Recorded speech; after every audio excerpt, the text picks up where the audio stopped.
कुछ चेता रहे हैं। 20 मिनट 20 खबर में आपका स्वागत है और आपके साथ मैं हूं अभिषेक।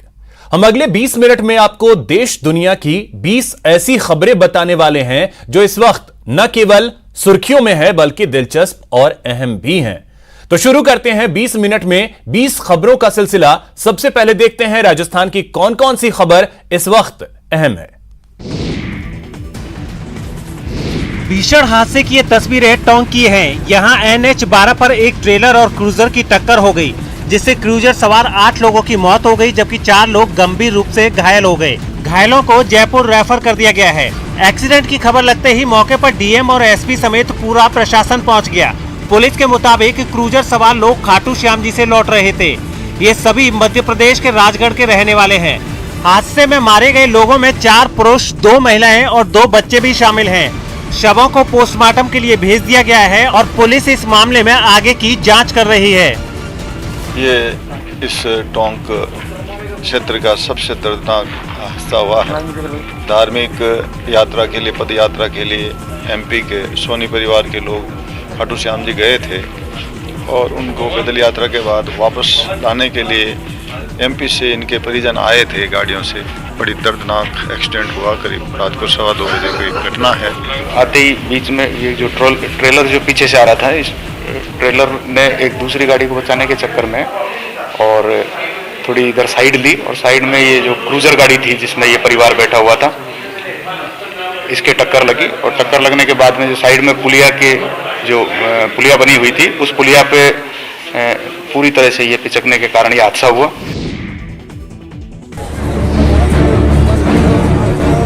चुनाव प्रचार थम चुका है।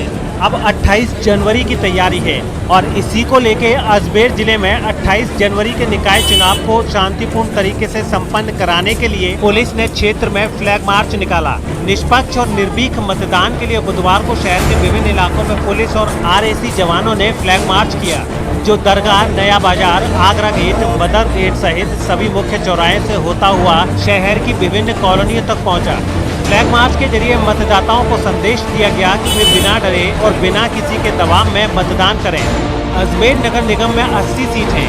इसके लिए 382 उम्मीदवार चुनाव मैदान में हैं। संगठन की सक्रियता और बूथ स्तर पर मजबूती बीजेपी की सबसे बड़ी ताकत है। वहीं प्रदेश में सत्तारूढ़ रहना कांग्रेस की सबसे बड़ी ताकत है। अब देखना होगा कि अजमेर के निकाय रण में कौन बाजी मारता है।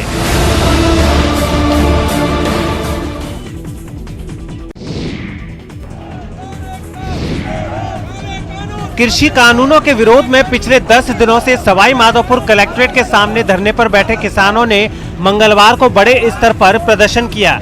इस दौरान किसानों ने कलेक्ट्रेट के सामने मंच बनाकर केंद्र सरकार के खिलाफ जमकर नारेबाजी की और कृषि कानूनों को वापस लेने की मांग की। मंचासीन नेताओं ने कहा कि जब तक केंद्र सरकार कृषि कानूनों को रद्द नहीं करती, तब तक किसानों का धरना प्रदर्शन जारी रहेगा। इस दौरान जहां किसानों ने सुबह तिरंगा रैली निकालकर कृषि कानूनों का विरोध किया, वहीं शाम को विधायक दानिश अबरार के नेतृत्व में ट्रैक्टर रैली निकालकर विरोध प्रदर्शन किया।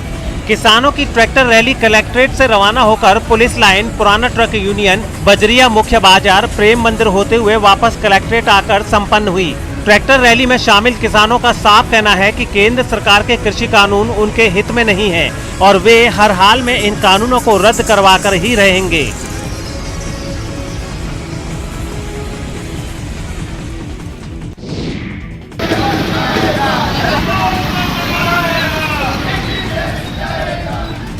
चूरू के सुजानगढ़ रेलवे स्टेशन से दिल्ली के किसान आंदोलन के समर्थन में मशाल जुलूस निकाला गया। अखिल भारतीय किसान संघर्ष समन्वय समिति की ओर से निकाले गए मशाल जुलूस में किसान एकता जिंदाबाद, काले कानून वापस लो के नारे लगे। वहीं केंद्र की मोदी सरकार से तीनों कृषि कानूनों को वापस लिए जाने की मांग भी की गई। काले कानून वापस लो, वापस लो, वापस लो। सभा में वक्ताओं ने कहा कि मोदी सरकार के तीनों कृषि कानूनों के खिलाफ देश के किसानों का ऐतिहासिक आंदोलन आज पूरी दुनिया में चर्चा का विषय बन गया है। आपको बता दें कि कृषि कानून को लेकर दिल्ली से सटे बॉर्डर पर पिछले 2 महीने से आंदोलन किया जा रहा है। कृषि कानून के विरोध में गणतंत्र दिवस के मौके पर किसानों ने दिल्ली में ट्रैक्टर रैली निकाली थी, लेकिन इस दौरान जमकर बवाल हुआ।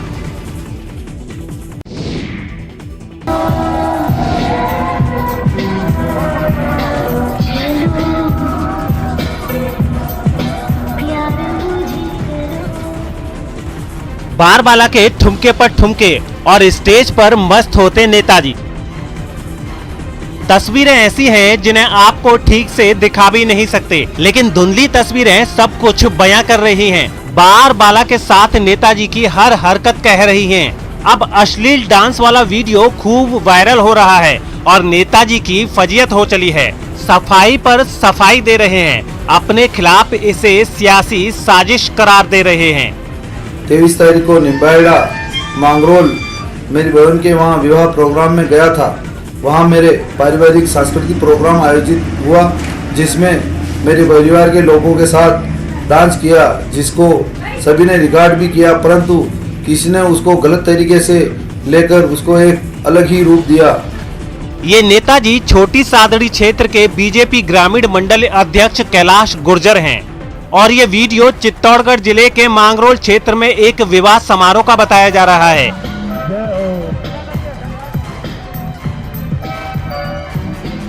इसी समारोह में कैलाश गुर्जर एक बारबाला के साथ अश्लील डांस करते नजर आ रहे हैं। ये वीडियो 23 जनवरी का बताया जा रहा है। प्रतापगढ़ नगर परिषद और जिले की छोटी सादड़ी नगर पालिका में 28 जनवरी को निकाय चुनाव के लिए मतदान होना है, जिसे लेकर जमकर राजनीति भी हो रही है। शनिवार को प्रतापगढ़ में बीजेपी के वार्ड नंबर 7 से उम्मीदवार पर एक महिला ने धोखाधड़ी और यौन शोषण का आरोप लगाते हुए केस दर्ज कराया है। यह मामला शांत भी नहीं हुआ था कि छोटी सादड़ी क्षेत्र से एक और बीजेपी नेता का वीडियो सोशल मीडिया पर वायरल हो रहा है।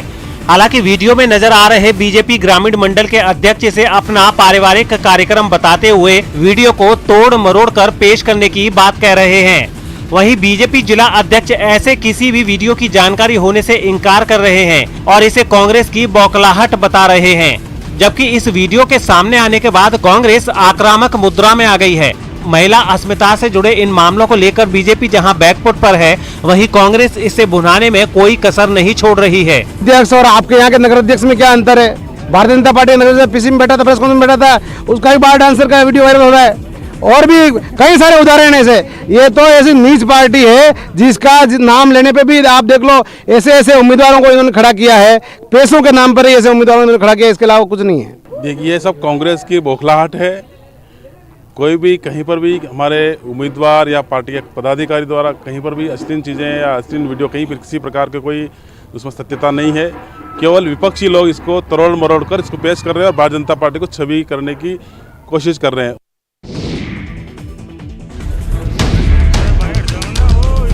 दौसा के कालवान में बड़ी संख्या में पहाड़ों को खोखला किया जा रहा है। यहाँ अवैध रूप से क्रैशर मशीनें संचालित की जा रही हैं, जिससे इलाके के बाशिंदों का सांस लेना दूभर हो गया है। गांव वालों का आरोप है कि तमाम कायदे कानूनों को ताक पर रखकर अधिक खनन किया जा रहा है। बहरहाल 26 जनवरी को क्षेत्रवासियों को किरोड़ीलाल मीणा का समर्थन मिला। पिछले कई दिनों से कालवान के ग्रामीण कलेक्ट्रेट पर प्रदर्शन कर रहे थे, जिसके बाद मंगलवार को राज्यसभा सांसद डॉक्टर किरोड़ीलाल मीणा खुद मौके पर पहुंचे और कालवान और सीकरी क्षेत्र का जायजा लिया। इस दौरान वहां के हालात देखकर खुद सांसद किरोड़ीलाल मीणा हैरत में आ गए। मीणा ने कहा कि यहां प्रशासन से मिली भगत कर अवैध क्रैशर संचालक धड़ल्ले से क्षेत्र के पहाड़ों को खोखला कर रहा है, जिससे क्षेत्र में प्रदूषण फैल रहा है और प्रदूषण की रोकथाम के लिए इन औद्योगिक संस्थानों में तय मापदंड पूरे नहीं किए जा रहे हैं।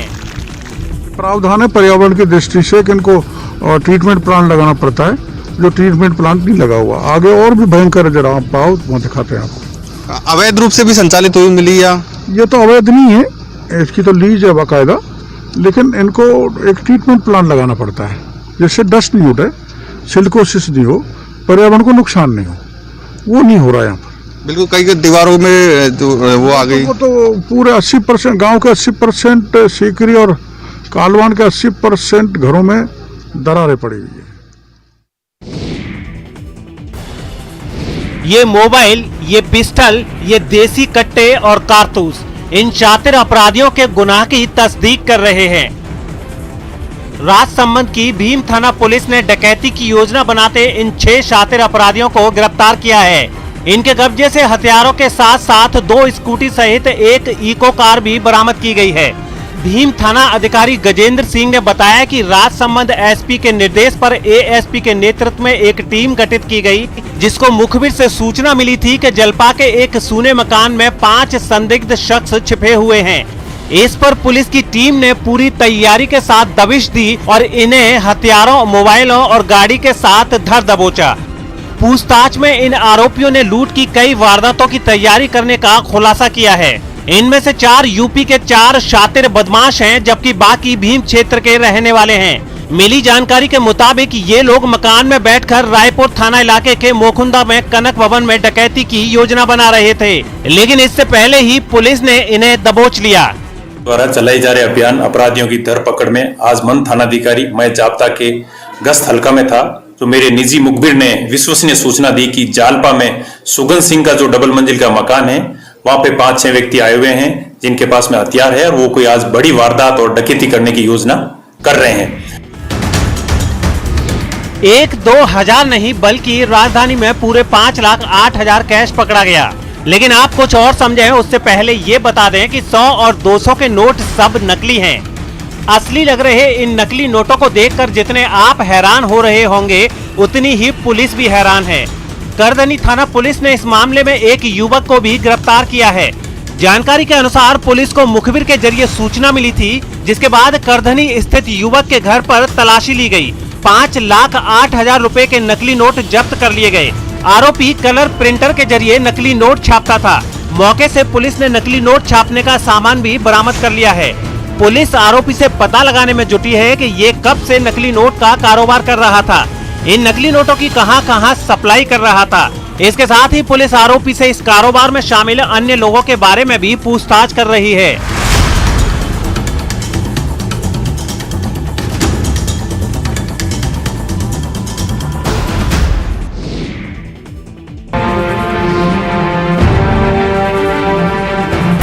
सबूतों की तलाश करती पुलिस तस्वीरें साफ बयां कर रही है।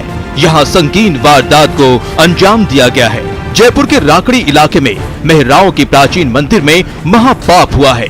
यहाँ मंदिर में बने एक कमरे में पिछले 15 साल से रहे गिरिराज नाम के सेवादार की बेरहमी से हत्या कर दी गई। इसकी इत्तला मिलने पर पहुंची मौके पर पुलिस ने तफ्तीश शुरू की।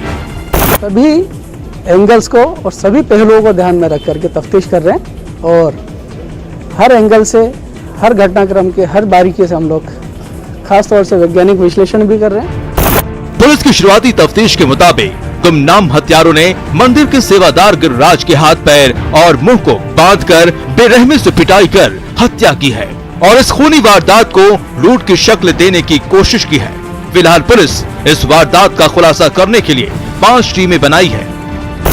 इस घटनाक्रम के खुलासे के लिए हमने 5 अलग अलग टीमें गठित कर दी हैं, जो सभी तरह के काम एक साथ करेंगे, जैसे कि सीसीटीवी कैमरे की तलाश करना और उनको चेक करना। इसके अतिरिक्त जो भी संदिग्ध हैं उनके बारे में पूछताछ करना, साइबर तकनीक का इस्तेमाल करके अपराधियों का पता करना और बाकी सभी चीज़ों के ऊपर हम लोग काम कर रहे हैं।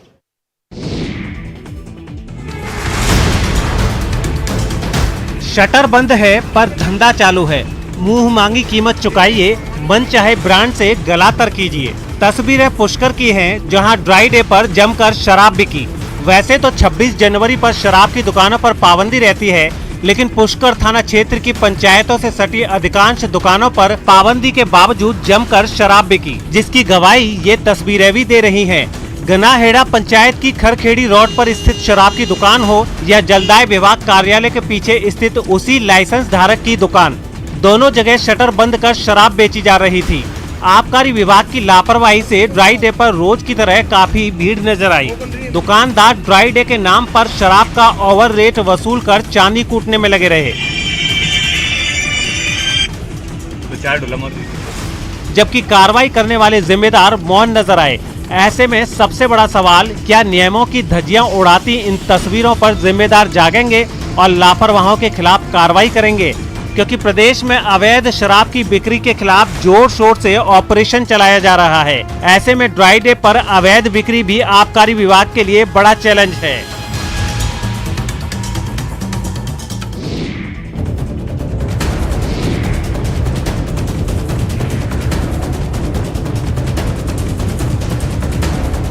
पुलिस की मौजूदगी में सैकड़ों मोबाइल फोन की यहाँ कोई नुमाइश नहीं हो रही है, बल्कि उदयपुर पुलिस ने महज 10 दिन में बीते 3 साल में गुम हुए सैकड़ों मोबाइल फोन को रिकवर करने में कामयाबी हासिल की है और उन मोबाइल फोन को उनके असली मालिकों को सौंप दिए हैं। एक एक कर लोग आते रहे, अपने अपने मोबाइल की पहचान करते रहे, वर्दी के वेरीफाई के साथ ही मोबाइल लेकर खुशी खुशी घर जाते रहे।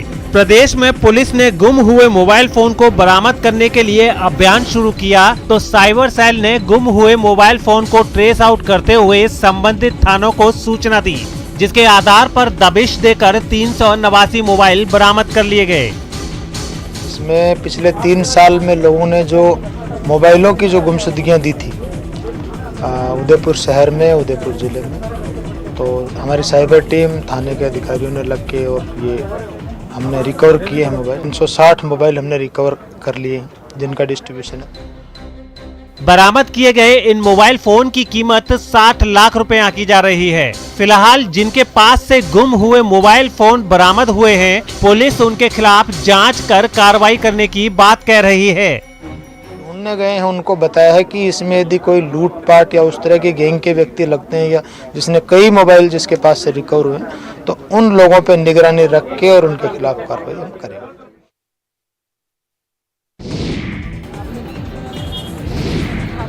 कोरोना काल में आमेर महल का विश्व प्रसिद्ध लाइट एंड साउंड शो करीब 10 महीने बंद रहने के बाद 26 जनवरी से फिर शुरू हुआ। पिछले वर्ष कोरोना की दस्तक के बाद 18 मार्च से यहां लाइट एंड शो को बंद कर दिया गया था। तब से पर्यटक आमेर के इस खास आकर्षण से महरूम थे, लेकिन राजस्थान समेत देश भर में कोविड वैक्सीन के आने के बाद मंगलवार को 72वें गणतंत्र दिवस के साथ ही इस खास शो की फिर से शुरुआत हो गई। आमेर महल पर रंग बिरंगी रोशनी के साथ सदी के महानायक अमिताभ बच्चन की दमदार आवाज फिर से गूंज उठी। पहले कोविड की वजह से काफी पाबंदियां थी, लेकिन अब वैक्सीन आने के बाद आमेर महल प्रशासन ने पूरी कोरोना गाइडलाइंस के तहत लाइट एंड साउंड शो की शुरुआत की है। पहले दिन शो में पर्यटकों की तादाद थोड़ी कम रही, लेकिन कोरोना गाइडलाइंस की पालना सख्ती से कराई गई। आयोजकों को उम्मीद है कि आगे इस शो को देखने के लिए पर्यटकों की तादाद जरूर बढ़ेगी।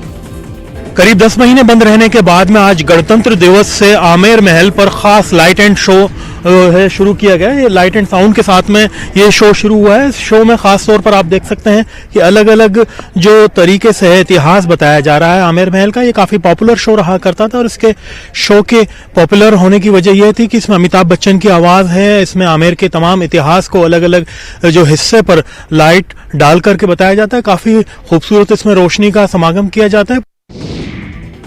बाड़मेर की एमबीसी गर्ल्स की कॉलेज छात्राएं इन दिनों प्रधानमंत्री नरेंद्र मोदी के ड्रीम प्रोजेक्ट के लिए एड़ी चोटी का जोर लगा रही हैं। दरअसल प्रधानमंत्री नरेंद्र मोदी ने 2020 के अपने स्वतंत्रता दिवस के भाषण में कहा था कि सीमावर्ती और तटीय क्षेत्रों में भारतीय सेना एनसीसी कैडेटों को प्रशिक्षण देगी। तटीय क्षेत्रों में नौसेना और जहां वायुसेना के अड्डे हैं, वहां वायुसेना इन कैडेटों को प्रशिक्षण देगी। इस प्रकार सीमावर्ती और तटीय क्षेत्रों में आपदा से मुकाबला करने के लिए प्रशिक्षित नौजवान उपलब्ध होंगे। अब पीएम मोदी के इस सपने का हिस्सा बनने जा रही ये छात्राएं एनसीसी का हिस्सा बनकर बेहद उत्साहित हैं। ऐसे कि हमारी हाइट वगैरह हेल्थ सबके बारे में पता चलता है और इससे हमारे को ये जानकारी मिलती है कि हमें आगे भी अपने भविष्य में किसी भी चीज़ के लिए तैयार रहना चाहिए। मैं 12th पास करने के बाद एनसीसी करना चाहती थी। उसके बाद पीजी कॉलेज में एडमिशन लेना चाहती थी, लेकिन भैया ने कहा कि गर्ल्स ठीक है और मेरी फ्रेंड ने बोला था कि गर्ल्स में एनसीसी है। उसके बाद एडमिशन लेने के बाद पता चला कि एनसीसी है नहीं। 20 मिनट 20 खबर में अब देख लेते हैं कुछ अन्य राज्यों की खबरें। मुजफ्फरपुर में भगदड़ तब मच गई जब पुलिस ने उन पर लाठीचार्ज कर दिया और फिर उन्हें दौड़ा कर पीटा। पुलिस की लाठी से बचने के लिए कई छात्र वहां से भाग खड़े हुए, लेकिन जो लोग पकड़े गए उनकी जमकर पिटाई की गई। पुलिस की इस कार्रवाई से पहले वहां कई छात्र धरने पर बैठे रहे। इस बीच उन्होंने लंगट से कॉलेज के प्रिंसिपल पर छात्रों को डराने धमकाने के साथ कई गंभीर आरोप भी लगाए।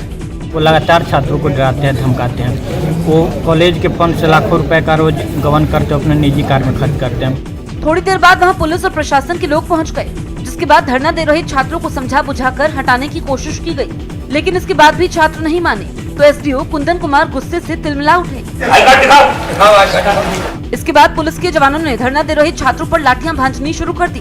और फिर कुछ ही देर में उन्हें वहां से खदेड़ दिया। सख्ती दिखाते हुए उन लड़कों को हटाया है, कुछ बल का भी प्रयोग किया है। इस मामले में पुलिस ने यूनिवर्सिटी के काम में बाधा डालने के आरोप में कुछ छात्रों को भी गिरफ्तार कर लिया।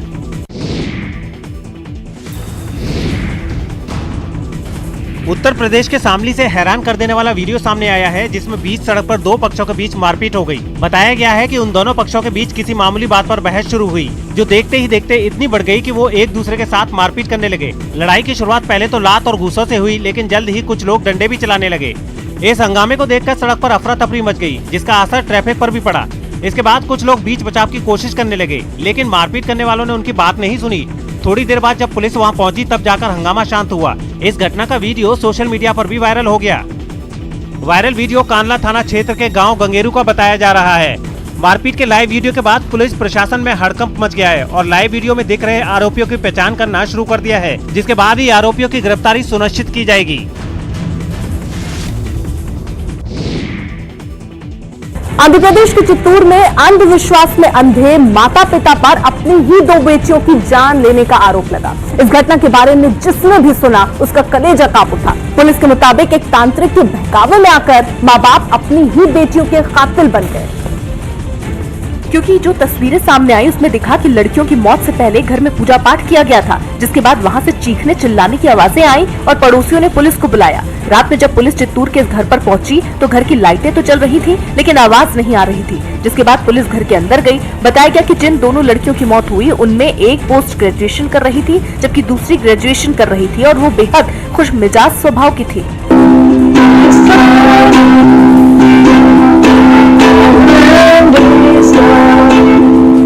लेकिन इस घर की खुशियों को उस वक्त ग्रहण लग गया जब दोनों लड़कियों के माँ बाप एक तांत्रिक के संपर्क में आ गए और उसके कहने पर घर में पूजा करवाई। बताया गया कि तांत्रिक ने उन्हें कलयुग और सतयुग की झूठी कहानी बताई और उसने कहा कि 24 जनवरी को कलयुग समाप्त हो जाएगा और 25 जनवरी से सतयुग शुरू होगा, जिसके बाद उनकी दोनों बेटियां जिंदा हो जाएंगी। तांत्रिक की इसी बात को मानकर माता पिता ने घर में पूजा का आयोजन किया। आरोप है कि पूजा होने के बाद मां ने पिता की मौजूदगी में अपनी बेटियों की हत्या कर दी। अंधविश्वास की हद तो तब हो गई जब पुलिस वहां पहुंची और माँ बाप ने लड़कियों के शव उठाने से मना कर दिया और कहा कि सतयुग शुरू होते ही वो जिंदा हो जाएंगी। इस घटना के बाद पुलिस भी हैरान है। खबर है कि पुलिस हत्या के आरोपी माँ बाप को मानसिक तौर पर बीमार मान रही है और उस तांत्रिक की तलाश कर रही है, जिसकी वजह से ये पूरी घटना हुई है। और बताया गया कि तंत्र मंत्र के चक्कर में पड़ने वाला ये परिवार पढ़ा लिखा था। आरोपी पिता एक डिग्री कॉलेज में वाइस प्रिंसिपल है, जबकि मां एक स्कूल में पढ़ाती हैं। 20 मिनट 20 खबरों में अब देखते हैं अंतर्राष्ट्रीय जगत की खबरें, जिसकी खातिर ब्रिस्बेन शहर में वहां के हजारों मूल निवासियों ने मार्च निकालकर अपनी बात सरकार तक पहुंचाने की कोशिश की।